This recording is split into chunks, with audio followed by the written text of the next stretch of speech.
Consider this a warning. In the event it ever comes to you during a moment of weakness, as it did to me all those years ago, say no to the Pastel Man.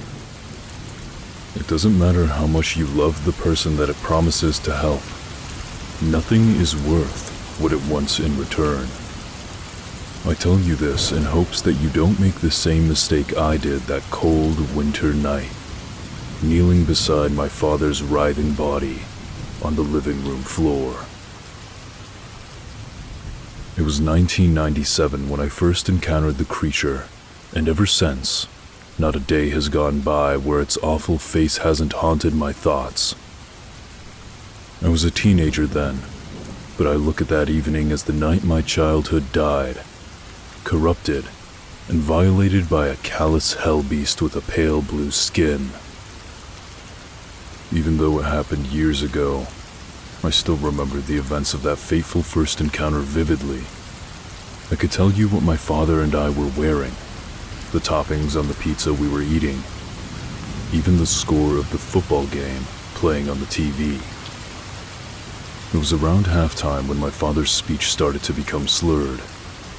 What I found odd was that he had been nursing the same bottle of beer since kickoff. Stranger even, I had seen him drink a six-pack to himself in the past, without even appearing tipsy, so I was having trouble understanding how a single drink could have such an effect on him. I realized it wasn't the alcohol when half his body went limp, and he slid off the couch. I asked him if he was all right, but his words had now become incomprehensible. I grabbed the phone off the coffee table and dialed 911. 911, what's your emergency? I think my dad's having a stroke. The thought had only crossed my mind a second before the operator answered the phone. Okay, we have your address. An ambulance is on its way. It should be there soon. Is he conscious? Yes, he is, but I can't understand him. Nonsensical jumbled sounds were rambling out my father's mouth. I was afraid. He was all I had. My mother passed away when I was a baby, so I never got the chance to know her. But my dad was always there for me, doing the job of two parents. If I lost him, then I would be alone. That's normal with strokes. It's good that he's awake. And I didn't hear the rest because that's when I dropped the phone. I was having one of those moments where everything faded into the background while my world fell silent. The football game playing on the television, the operator giving me instructions over the phone, even the sound of my father's voice as he wailed in agony on the carpet. All became white noise, dissolving into the air as I lost all awareness of my surroundings. All of my attention and focus was now on one thing: the horrible abomination that was standing in my kitchen, watching my father and I with a twisted smile across its disgusting face. Its head narrowly missed scraping against our kitchen's 9-foot ceiling as it shifted from side to side. Fidgeting with anticipation, like a giddy child in class on the last day of school waiting for that final bell to signal summer vacation. The pastel blue skin that covered its entire body, from the creature's head all the way down to its feet. Horrible, grimy feet. Looked weathered and wrinkled, like leather that had been left out in the sun for days. Hanging off its long, lanky frame was a plain brown satchel with black stitching. It lightly caressed the strap of its pouch with a long finger, while it looked on with an eager expression on its face. At first, I thought I had gone mad from the sight of seeing my father have a stroke. But the closer the monstrosity slinked towards us, the more I realized it was no hallucination. It ducked its head under the light fixture in the living room and stepped a spindly leg over the couch. Though the monstrous freak of nature was clearly bipedal, it had moved down to all fours, and appeared to be stalking us like some wild animal hunting its prey. I should have been terrified, but the horrible smile on its god-awful face made me feel more anger towards the thing than fear. It was as if it was taking pleasure in my father's misery. Closer still it crept, and I grabbed my father's hand out of desperation in some veiled attempt to protect him. The creature stopped its face mere inches from mine before shifting its attention down to my father. I can save him, if you'd like. I was taken back. I had prepared for the terrible thing to take a chunk of flesh out of my neck with its teeth, or slash me across the face with its black, crusty nails. But speaking to me was the last thing I expected. He's dying, but I can save him, if you'd like.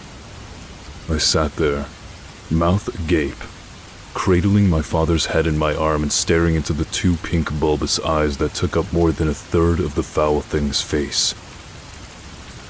I remember thinking that they reminded me of Easter eggs, a bizarre connection for my mind to make given the situation. It stood back up on 2 feet, and once again I was reminded just how imposing the creature really was.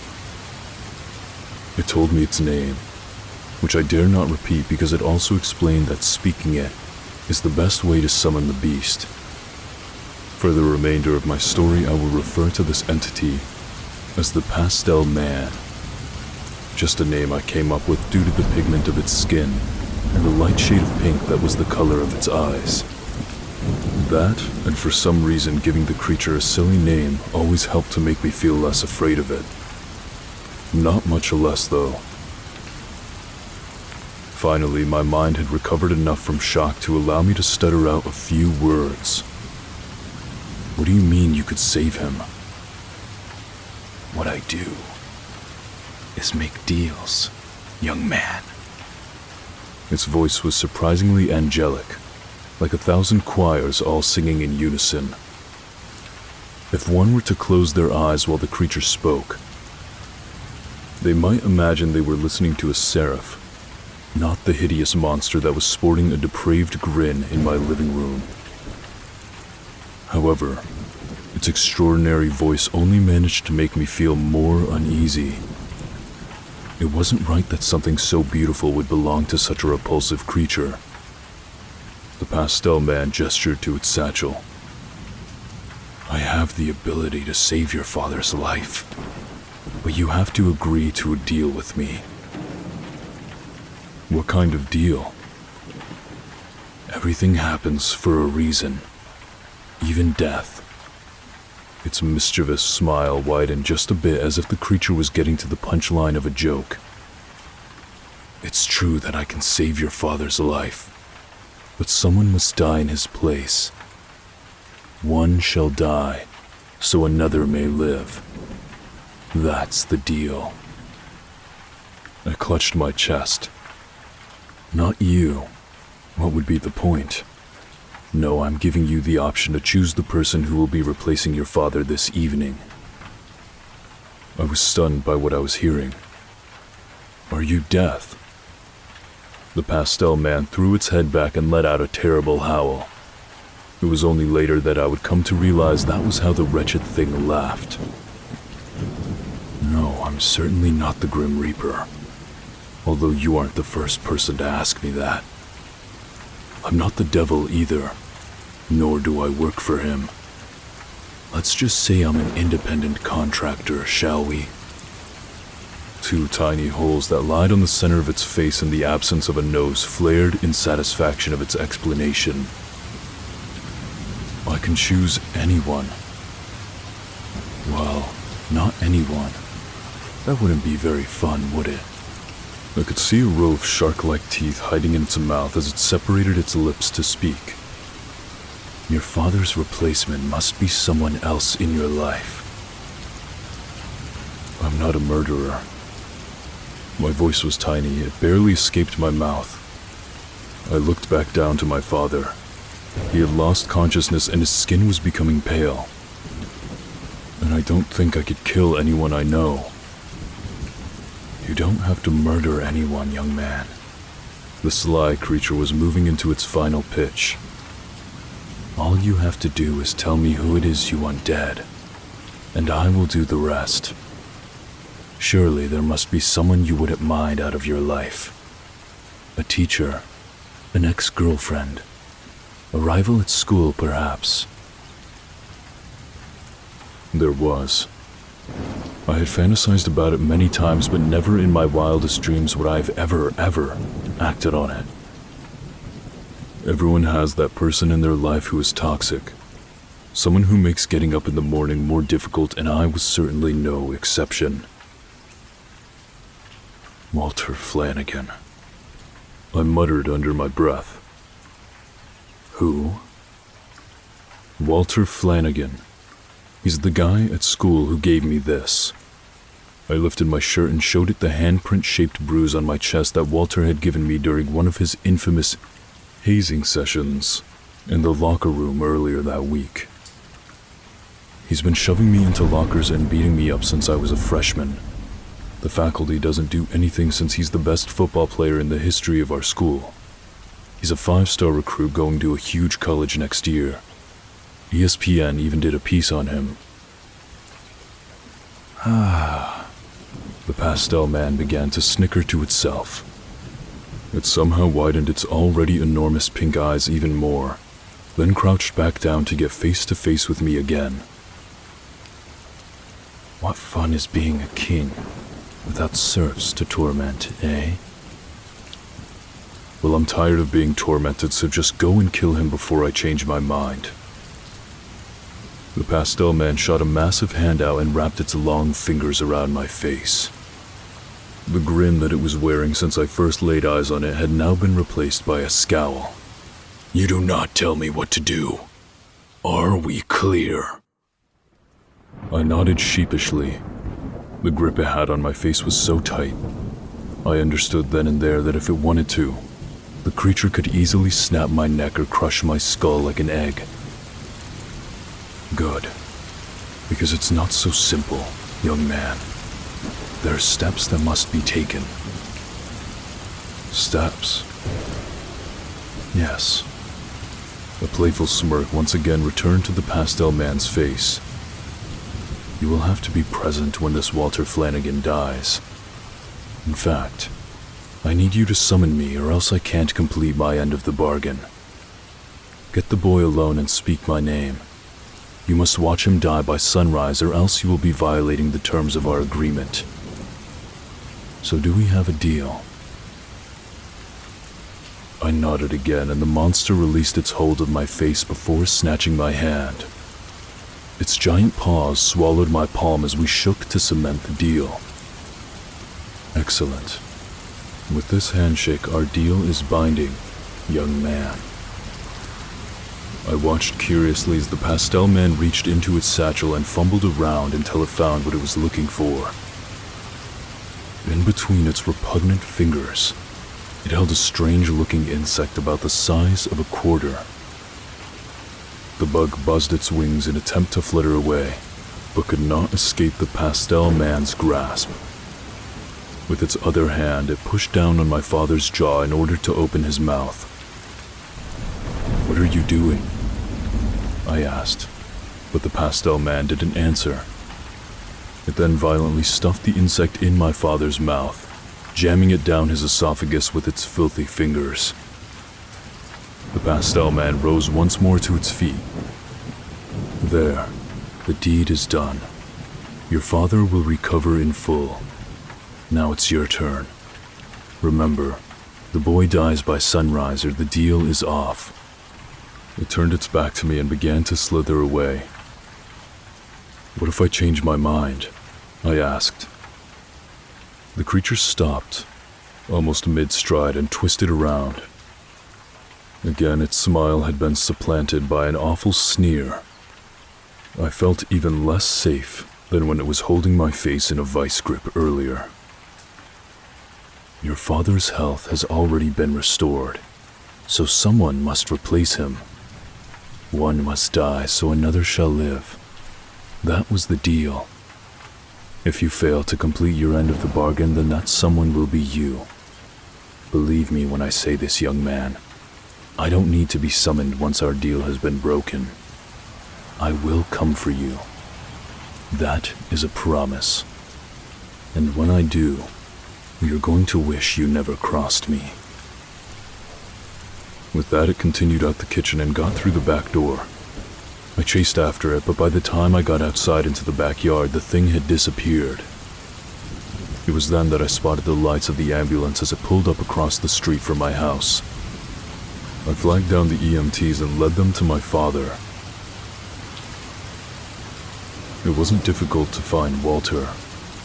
I knew exactly where he was going to be, but I had completely lost track of time while waiting to hear from my father's doctors in the ICU.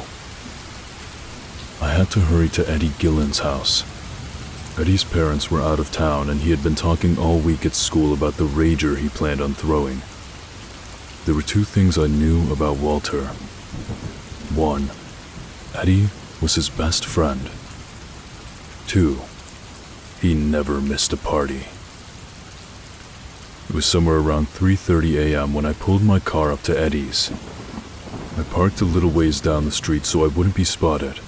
Because I had gotten held up at the hospital, I feared that I had missed my chance to catch Walter. My concerns were alleviated when I saw his raised pickup truck still parked in the driveway. Another thought crossed my mind. What if Walter had gotten too drunk and passed out? I tried to think of a way to get into Eddie's and get Walter alone long enough for the Pastel Man to do whatever it was it had planned. Luckily for me, it wasn't too long before Walter stumbled out of Eddie's front door and climbed into his truck. I let out a sigh, having just escaped a potentially challenging problem. He pulled out and I followed behind, staying far enough away so that I wouldn't tip him off. He was drunk. Even from the distance I was tailing him, I could see his truck swerving in and out of its lane. The Pastel Man's otherworldly voice played itself over and over like a heavenly broken record in my mind. You must watch him die by sunrise. I wondered if I even had the courage to summon the creature again. Seeing it once that night was traumatic enough. Could I really handle looking into its horrible face for a second time? And what about Walter? Even though he was a huge ass, he didn't deserve to die, and certainly not at the hands of that thing. It will kill you if you don't let it kill him. Just remember, you're doing this for Dad. I'm not sure if it was the little angel on my shoulder or the little devil that was whispering in my ear. I looked out my driver's side window. A pink ribbon lined the horizon, the very first signs of sunlight making its presence known in the dark evening sky. In a couple hours, morning would arrive, and I would be too late to complete my end of the bargain. I would see the Pastel Man again, one way or another. Walter lived up in the foothills outside of town where some of the wealthier people owned homes. I had been there once for a school project, one where I did all the work and he ended up taking the credit. We had come to a part of the road leading toward his house that cut through a wooded area. I knew there would be no houses for a stretch, so I decided that was where I would make my move. I sped up until I was tailgating the truck, then started flashing my brights and honking my horn. I was prepared to rear-end him in order to get him to stop driving, but it didn't even take that to get the job done. He must have been panicking. His truck started to swerve violently across the street before running off-road, sideswiping a tree, and coming to a complete stop. I pulled up behind him, then hesitated for a moment. A glimpse of the creature's grin flashed through my mind, causing me to shudder. I got out of my car, but left the engine running and my headlights on. "Hey, Walter," I shouted. Walter's door jerked open and he jumped out of the truck to the ground below. Sean the shithead. He was confused but clearly annoyed. Sean the shithead was the nickname he had affectionately given me on my second week of school.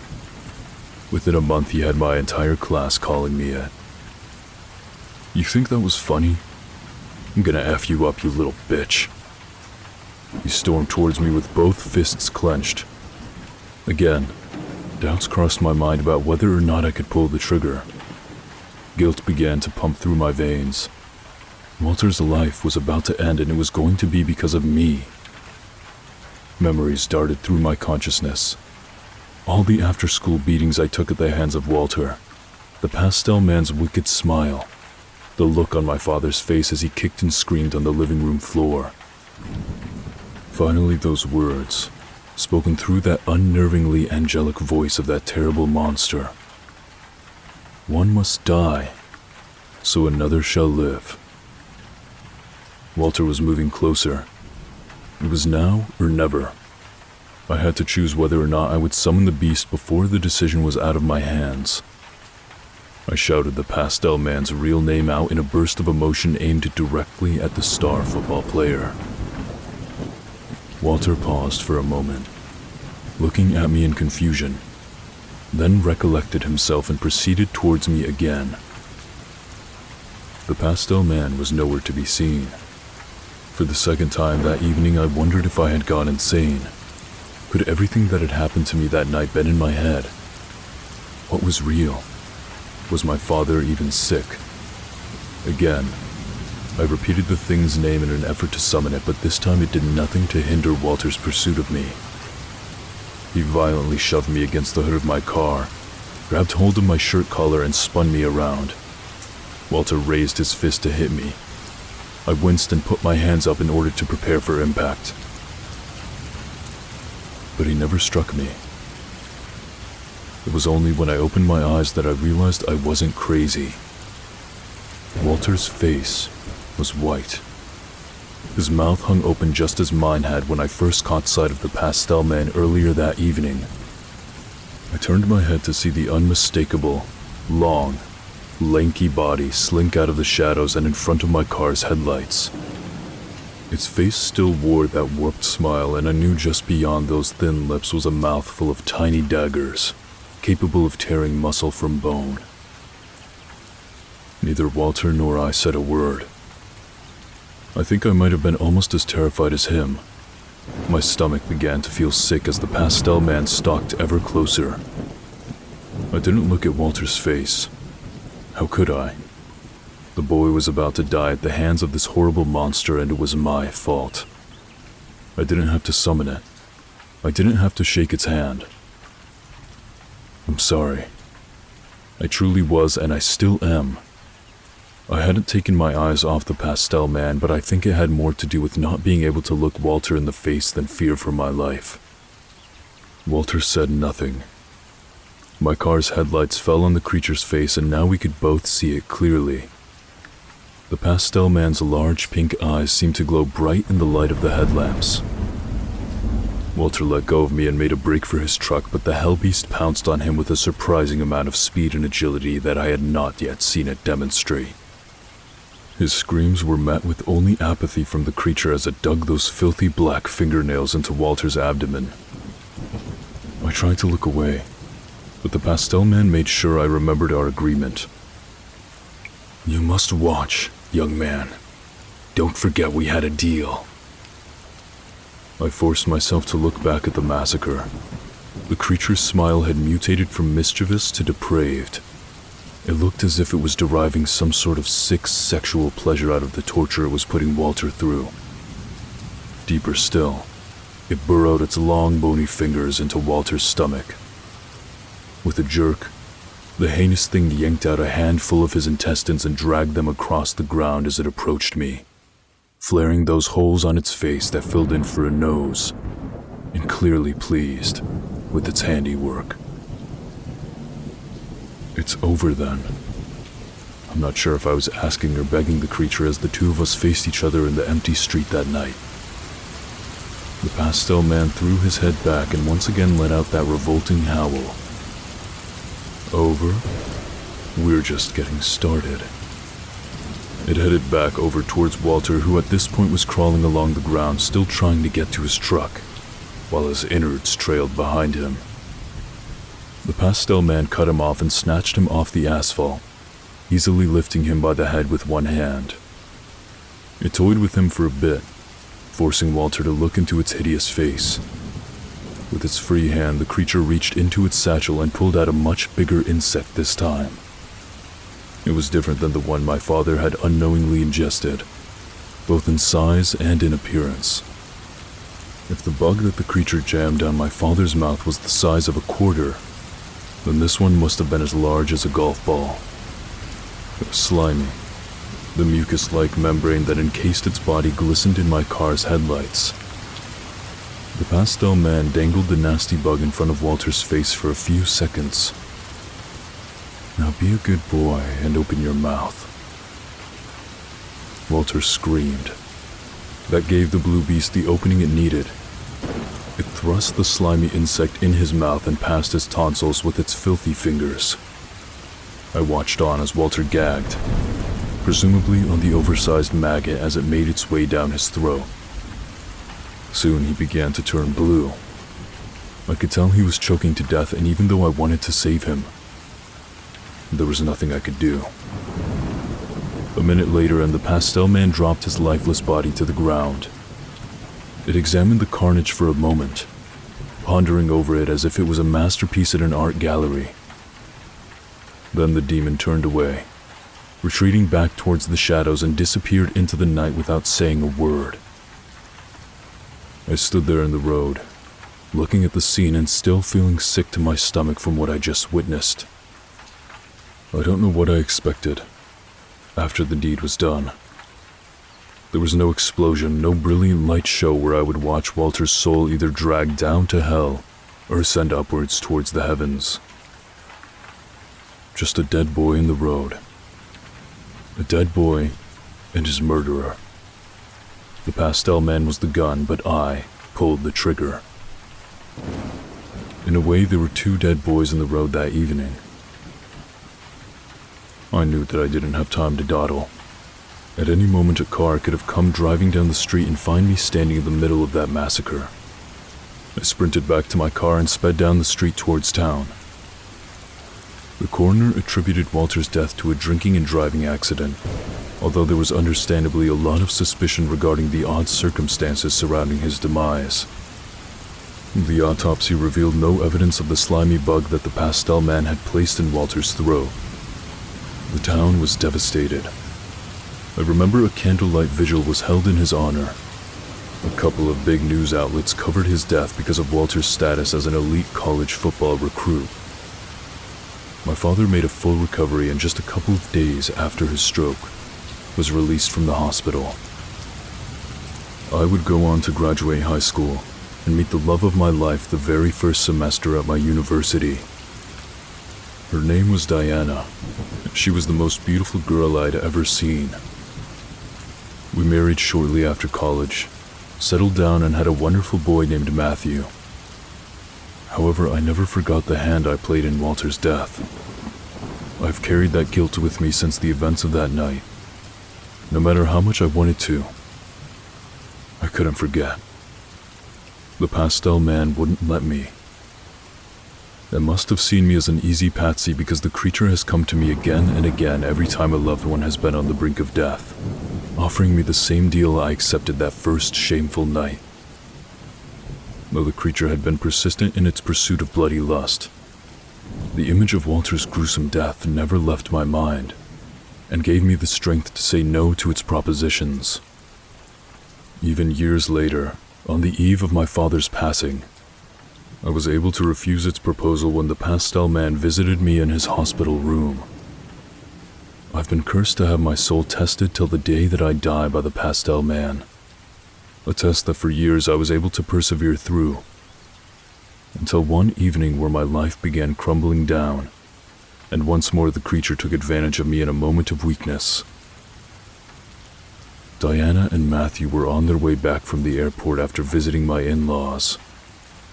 I was swamped at work and had to pull an all-nighter in order to finish a project by its deadline, so my wife hailed a taxi rather than asking me to pick them up. It was around midnight, and I was alone in the office when I got a call from the police department. They told me a drunk driver had collided with their cab on the highway, coming back from the airport. My wife and the cabbie were killed on impact, and my son was in critical condition. I sat there at my desk, unable to move or formulate a coherent thought. It was then that I realized I wasn't by myself in the office anymore. Perched atop my boss's desk was the Pastel Man, that abhorrent smile still painted across its nasty, wrinkled face. I didn't need to make an offer. This I believed the creature already knew. "Can you save them?" I asked. Yes and no. "What do you mean? Just spit it out." The Pastel Man's smirk disappeared, and I could tell that it was not pleased with my tone of voice. Memories of the vice grip it had on my face the last time I demanded something from the creature bled into my consciousness. Perhaps it realized I was past the point of threats, because instead of lunging at me as the creature had done in the past, it decided to clarify its cryptic response. "I cannot pull someone back from death's clutches, only save them before it gets its hold of them. Your wife is dead. Now make your peace with that. Your son's life, on the other hand, can be salvaged. For a price, of course." I racked my mind. I couldn't think of a single person in my life who deserved to die at the hands of that pale blue monstrosity. Even someone as awful as Walter didn't deserve the gruesome fate he received that night due to my poor decision.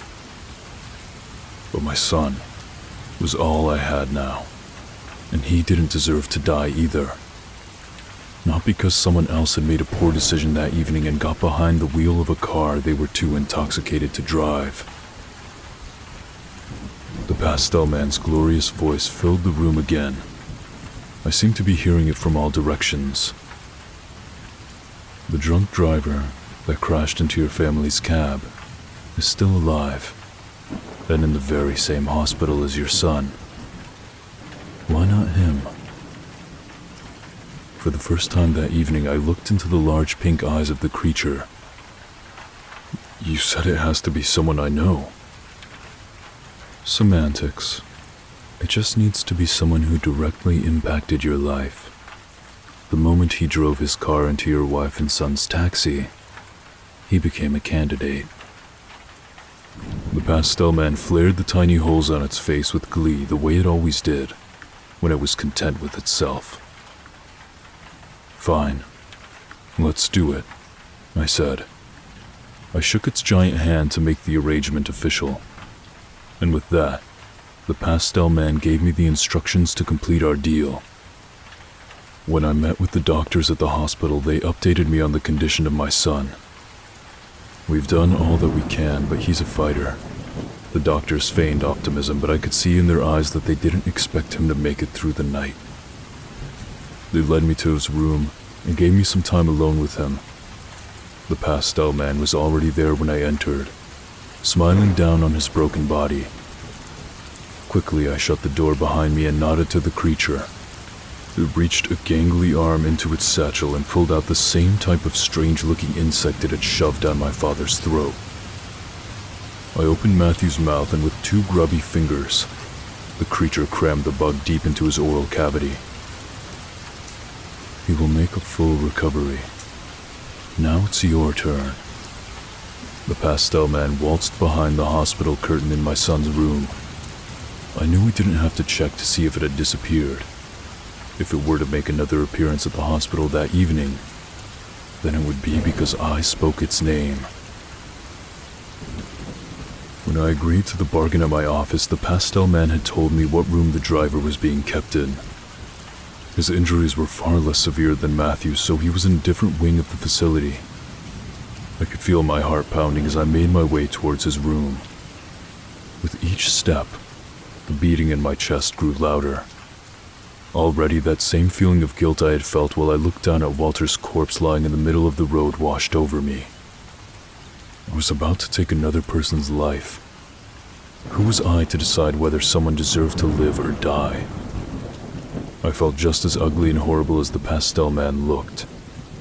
Maybe I didn't have pointed teeth or wrinkly blue skin, but I knew that if I went through with our deal, then I was just as big of a monster as it was. I stepped as stealthily as possible through the door, hoping no one would notice me sneak in. As I looked down at the face of the driver lying unconscious in his bed, I instantly felt that familiar sickness in my stomach. He was a boy, no older than Walter the night the Pastel Man and myself unfairly snuffed out his life, before it truly had a chance to shine. Walter could have become someone different when he matured, someone capable of doing real good in this world, but he was never given the opportunity. This driver was just a stupid teenager who made a mistake, one that he'd never get the chance to atone for. I saw Walter in the boy's face, and my stomach began to churn more. I tried to call out the Pastel Man's name but couldn't. Perhaps that little angel on my shoulder wouldn't allow me.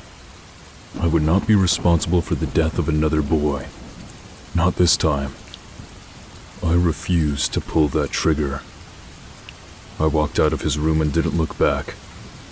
I spent the rest of the evening sitting next to my son's bed. The first few rays of morning sunlight snuck into Matthew's hospital room and caught my attention. I peeked out through the blinds and watched the sunrise for the first time since the night Walter died. It was beautiful. The pink ribbon that lined the horizon had bled into the sky, creating a dazzling purple hue. I had my light show, and it was spectacular. I broke my deal with the Pastel Man, and in doing so, my fate now rests in its filthy hands. Hands that it likely plans on burying into my abdomen. On the plus side, my son will recover in full. It will be hard for him growing up without his parents, but he's always been close with his aunt. My wife's sister is a wonderful woman with a caring family. She's his legal godmother and promised us the day he was born that she would always be there for him. Her husband does well for himself and they've never had a problem with money. The life insurance policy Diana and I took out, combined with the money we had been putting away for Matthew to go to college, will ensure that there should be no financial issues while he's under their care. It's only a matter of time before the Pastel Man comes for me. I've accepted that my death is near, but I'm not scared. In a way, I look forward to it. It's almost as if the boy that died within me on that terrible night has been given another chance. When I die, all the guilt and hate that I've had for myself dies with me, wiped away so that my soul can cross over to a new plane of existence, pure and innocent, the way it was before I ever met that monster. One must die, so another shall live. That's what the Pastel Man said. Thank you for listening. I hope you enjoyed that one.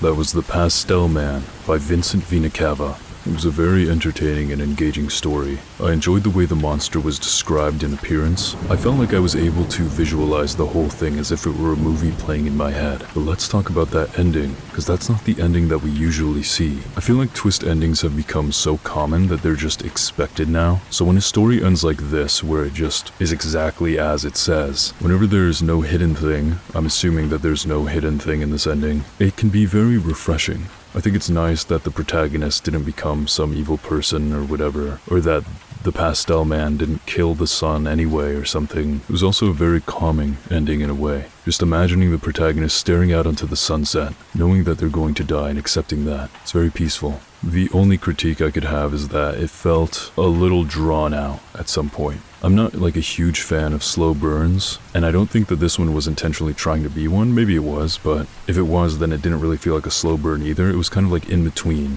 where it was like, I'm not really sure if I'm supposed to be expecting it to be like this or not, but that's just personal opinion. Overall, I'd still give it a 5, I think. Maybe like 4.5 out of 5 if we're allowed to do that. If not, then 5 out of 5. Let me know what you thought in the comments below, and thank you for listening and for answering the call of the night spirit.